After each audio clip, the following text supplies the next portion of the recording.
అమరావతికేనా అన్నటువంటి ముద్ర చెరిపేసుకునేందుకోసం ప్రస్తుతం తెలుగుదేశం పార్టీ ప్రభుత్వం ప్రయత్నిస్తోంది. అందులో భాగంగా ఉత్తరాంధ్రలో విదేశీ విశ్వవిద్యాలయం జార్జియా యూనివర్సిటీతో టైఅప్.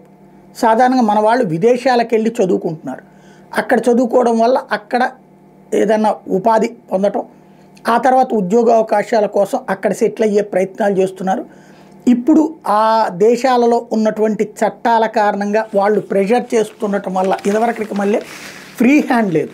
బాగా ఇంటలెక్చువల్ స్టూడెంట్స్కి నో ప్రాబ్లం ఇప్పటికి కూడా.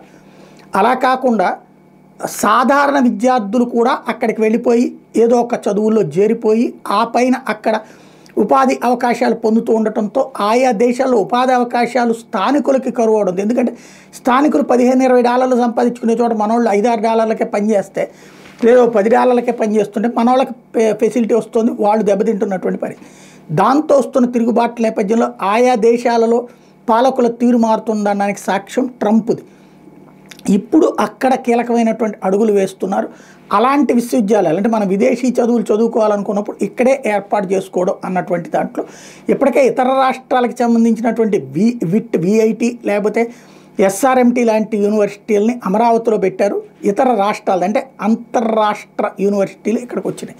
ఇప్పుడు జార్జియా యూనివర్సిటీని ఉత్తరాంధ్రలో ఏర్పాటు చేయడానికి నిన్న ఎంఓయూ కుదిరింది.